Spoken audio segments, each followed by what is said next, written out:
আসসালামু আলাইকুম। আজকে আবারও একটি নতুন রেসিপি নিয়ে চলে আসলাম। আমার আজকের রেসিপি বেগুনের নিরামিষ। তবে নিরামিষ হলেও এটা মাংসকেও হার মানাবে এর স্বাদ। তাই কথা না বাড়িয়ে রেসিপিটি শুরু করা যাক। আর রিকোয়েস্ট থাকবে পুরো ভিডিওটি না টেনে দেখার। আর আপনি যদি আমার চ্যানেলে নতুন হন তাহলে অবশ্যই একটি সাবস্ক্রাইব করে দিবেন। আমি প্রথমেই মশলাটাকে রেডি করে নিব। এখানে 1 কাপ পরিমাণ পেঁয়াজ নিয়েছি। এখন এখানে দিয়ে দিব স্বাদ মতো লবণ, 1 চা চামচ শুকনো মরিচের গুঁড়ো, হাফ চা চামচ হলুদের গুঁড়ো, আর এখানে 1 টেবিল চামচ আদা কুচি করে নিয়েছি।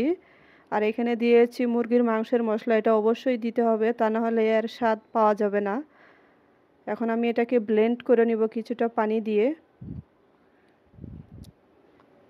আমি মশলাটাকে ব্লেন্ড করে নিয়েছি।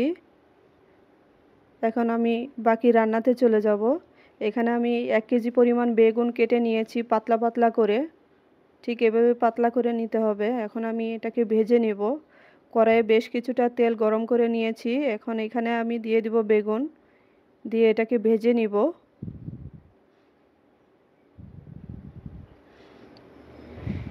এটাকে উল্টে পাল্টে বেগুনটাকে ভাজতে হবে।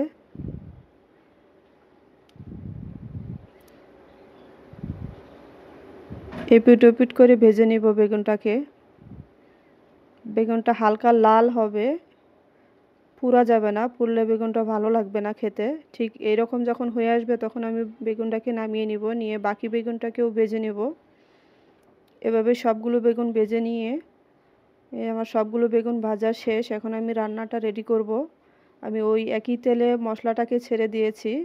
এখানে আর অন্য কোনো মশলার প্রয়োজন নাই। এভাবে মশলাটাকে ভালো করে কষিয়ে নিতে হবে।